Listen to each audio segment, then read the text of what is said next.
નમસ્કાર, આપ જોઈ રહ્યા છો ગુજરાત તક અને આપની સાથે હું છું સૌમ્યા. સ્ક્રીન પર આપને જે વ્યક્તિઓ દેખાઈ રહ્યા છે એ કોળી સમાજના આગેવાનો છે, જેમનું નામ છે જયંતિભાઈ, વલ્લભભાઈ, હરેશભાઈ અને સંજયભાઈ. આ તમામ વ્યક્તિઓ અત્યારે ગુજરાત તક પર જોડાયા છે, ગુજરાત તકના મંચ પર જોડાયા છે અને તેમને પોતાની વાચાને રજૂ કરવું છે. વિંછિયામાં જે બનાવ બન્યો અને ત્યારબાદ જે આખો ઘટનાક્રમ સર્જાયો તેને લઈને હજુ પણ ગુજરાતમાં રાજનીતિ ચરમસીમા પર જોવા મળી રહી છે. ઘનશ્યામ રાજપરાના હત્યાનો કેસ, ત્યારબાદ પથ્થરમારો અને ત્યારબાદ કેટલાય આગેવાનો અને યુવાનો છે એ જેલમાં કેદ થયા. જો કે હાલ તેમને જામીન મળી ગયા છે, પરંતુ જેલના અંદર શું આખો ઘટનાક્રમ હતો, તેમના સાથે શું વ્યવહાર કરવામાં આવતો, કોણ શું કહેતું, આ તમામ મુદ્દા પર વાતચીત કરવા માટે અત્યારે આ તમામ આગેવાનો આપણા ગુજરાત તકના મંચ પર ઉપસ્થિત છે.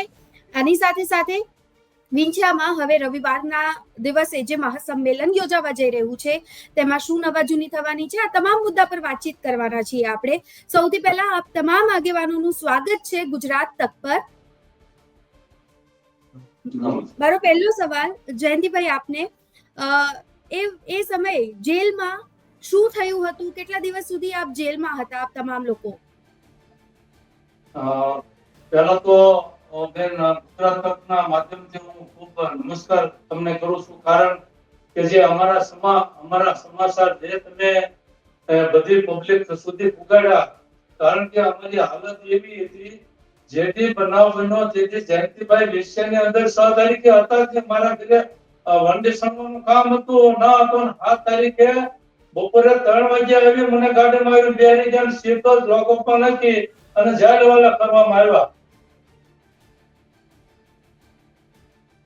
અચ્છા, આપ તમામ લોકો એ સમય ક્યાં હતા, શું કરતા હતા, કઈ જગ્યા પર હતા? પથ્થરમારો થયો તે સમય શું આપ ત્યાં જ હતા?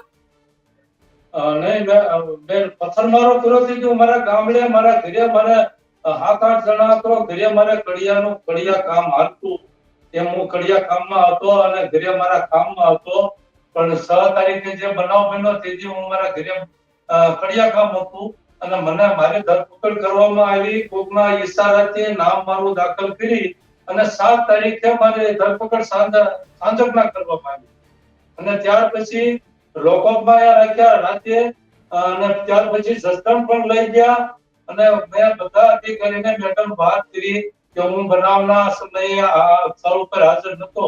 તમામ અધિકારીએ પોલીસ તંત્રે મારી એક પણ વાત સાંભળવામાં ન આવી અને કદાચ મારા કાગળ જ કરવા મળ્યા, કોઈ મને હાકનો જવાબ નતો. આ રીતે તંત્રએ ખુદ મારી માથે એક આગેવાન તરીકે જો આવું મારી માથે કરતા હોય તો આ બીજાની જે અમારા છોકરાઓ જે પહેલા જે ધરપકડ આગળથી રાજ્ય લઈ ગયા એને 7 જણા લોકઅપમાં નો સામે એવી સજામાં બેન 34 જણાને પૂરી અને ઢોરમાં મારેલો. એમાં સાક્ષી છે અમારા સંજયભાઈ આકડિયા વાળા, એ તમને એ આગળથી લઈ ગયા એનું એ વાત કરશે.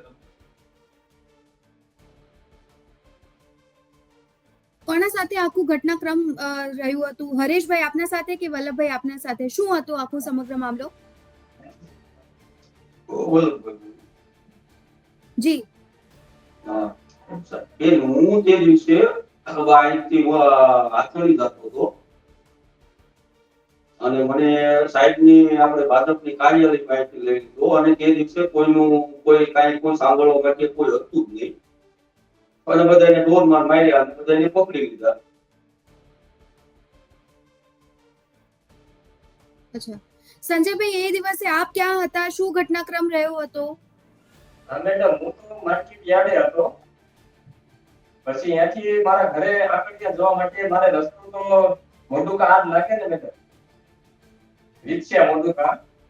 પછી મને રસ્તા ઉપરથી ગાડી ઉપરથી ઉતારી અને પોલીસ સ્ટેશન લોકઅપમાં લઈ ગયા અને બધા લોકોને જેટલા નિર્દોષ હતા કે પથ્થર મારો વાળા તો નહોતા, પણ જે નિર્દોષને પકડી લાવ્યા એને ઢોર મારેલો છે અને મેં મારી નદી આંખે લોકઅપમાં બેઠા બેઠા મેં બધું જોયું હતું અને એ લોકો એવું કહેતા હતા, છે સાહેબો હતા કે અમારે મારી કે અમારા હાથી મીંડા છે અને વારણાના ફોટા આવે ને એ મેડમ ફાડી નાખ્યા. જે લાકડી આવે ને લાકડી નથી પણ જે આ પાવડાના હાથા લેવું આવે છે ઈ એવા લઈ અને બધા પબ્લિક ને એ લોકો મારતા હતા અને બધા હાથા પાડી નાખ્યા હતા એટલા બધા બહુ બધાની ગયા.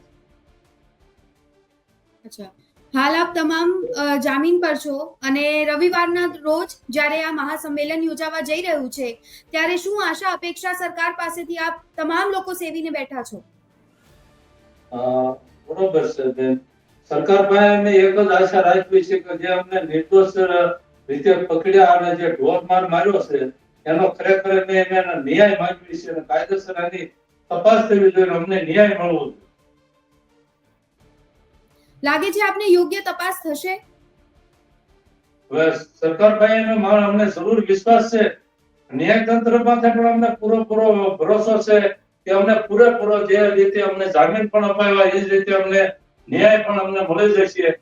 અને જેલની અંદર મેડમ જો વાત કરું તો જ્યારે જેલની અંદર પૂરવામાં આવ્યા ના ગણે અમારી સંભાળ લેવામાં જે અમને પૂછપરછ માટે જે આવતા લોકો વિશ્યાથી આપણે માજી પૂર્વ સરપંચ મનુભાઈ, પછી આપણે એમની હારે જે મિત્રો હતા સુરેન્દ્રનગર થી રમેશભાઈ પણ જે મિત્રો અને જે અમરાપુર ગામ છે નાથી દેવરાજભાઈ જે તાલુકાના પ્રમુખ છે તે પણ આવ્યા હતા. અને રમેશભાઈ અને મનુભાઈ આ લોકો અને વિક્રમભાઈ રાજકોટ થી પણ અમારી મુલાકાતે ઘણા જે આગેવાનો હોય એ અમારા માટે નાસ્તો પણ અમારી માટે લાવેલા. કારણ કે ના ખૂબ રીતે છોકરાઓ હેરાન થતા અને રડતા, પણ આ મનુભાઈ અને આખી ટીમ રમેશભાઈ હોય અને ખૂબ અમે ખરેખર મેડમ અમારે ખરેખર જે કામ કર્યું એને ન કર્યું તો અમે નકુણા કહેવાય.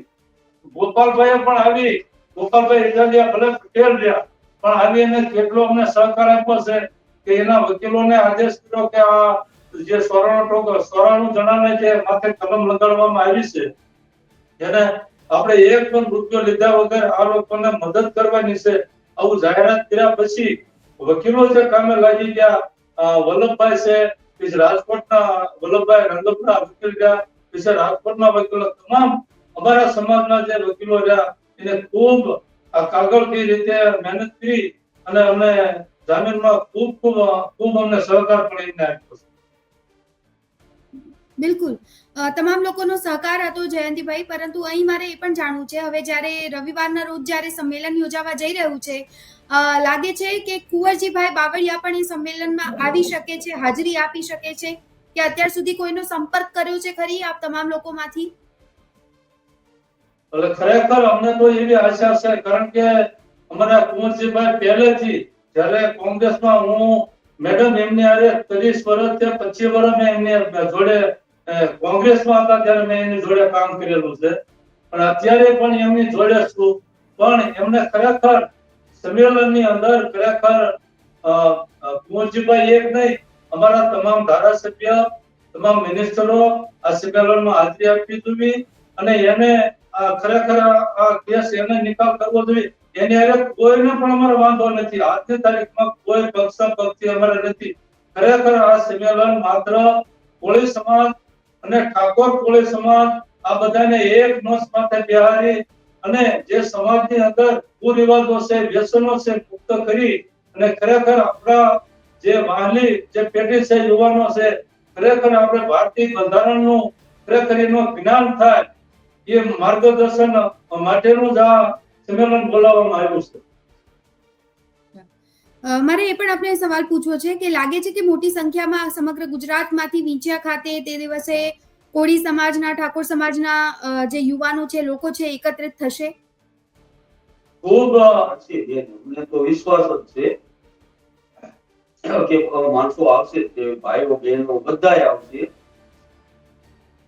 કારણ કે બેન તમે જુઓ છો કે જો 92 જણા માથે સમાજના યુવાનો માટે જો ખોટી કલમ જો લાગી હોય અને અમારા આગેવાનો અને અમારો સમાજ ઠાકોર કોળી અને કોળી સમાજ જો ન આવે એવું કદી બને જ નહીં. મોટી સંખ્યામાં આવવાના છે અને હું તો એવું કહું છું કે જે ગ્રાઉન્ડ ની અંદર છે ને, ગ્રાઉન્ડ ની અંદર આ પબ્લિક આમ છે નહીં એવી સંખ્યામાં આ સમાજના લોકો ભેગા થઈ અને સરકાર પાસે એ માંગણી કરશે કે અમારે આ ઘનશ્યામભાઈને અને ના યુવાનોને જે આજે કલમ લગાડવામાં ઘનશ્યામભાઈનું મર્ડર કરવામાં આવ્યું અને પૂરેપૂરો ન્યાય આપે અને મેં માંગણી એ જ કરવાના છે કે ભાઈ અમને પૂરેપૂરો ન્યાય આપે. કારણ કે પોલીસ તંત્ર માટે પોલીસ વગર તો આપણું તંત્ર આવડું નથી એને પણ જાણવી છે, પણ એમાં અમુક જે રાજકીયના ઈશારે જે અમારી માથે દમન ગુજારવામાં આવ્યું એટલા પોલીસ કર્મી માટે જ અમારો વિરોધ છે. બીજા કોઈ પોલીસ કર્મી માટે અમારો વિરોધ નથી. કારણ કે પોલીસ તંત્ર ન હોય તો પણ આપણું તંત્ર હાલે નહીં અમે પણ જાણવી છીએ. પણ જે અમારી માથે ખોટી રીતે જેલમાં પૂરી ભાઈએ વાત કરી એની નજરની સામે પાવડાના હાથે વિચાર કરો, પાવડાના હાથા લોટા જેવો હોય એ ફાડી નાખ્યા તો એ અધિકારી બોલે છે કે આ હવે અમારા હાથ તૂટે છે. સંજયભાઈ તમારી મોજૂદ કીધું આજે તો અમારી માથે કોળી સમાજના યુવાનો માથે હવે શું બાકી રહી. પણ હવે અમે છેલ્લે એ સરકાર પાસે અમારા આગેવાનો પાસે માંગીએ છીએ કે અમને આનો ન્યાય આપે. કોઈ અમારા હાથ પક્ષાપક્ષી ન કરો, બધાય પક્ષના ભેગા થઈ બધા નેતાઓ ભેગા થઈને અમને આ ન્યાય આપે એવી અમે માંગણી કરવી છે. ઓકે, આપ તમામ લોકોનો ખૂબ ખૂબ આભાર. આપ અમારી સાથે જોડાયા તે બદલ અને તમામ માહિતી આપી અને પોતાની રજૂઆત છે એ કહી તે બદલ ખૂબ ખૂબ આભાર. Thank you so much. તો હવે જોવું ખૂબ જ રસપ્રદ રહેશે કે જ્યારે આ સંમેલન યોજાય છે ત્યારે સરકાર શું સાંભળે છે, શું પગલાં લે છે આ સંમેલન બાદ અને સાચા અર્થમાં શું આમની સમસ્યાને વાચા આપવાનો પ્રયત્ન છે એ સરકાર દ્વારા કરવામાં આવે છે કે કેમ, આ તમામ મુદ્દા પર રહેશે ગુજરાત તકની નજર. અત્યારે બસ આટલું જ. ફરી મળીશું. નમસ્કાર.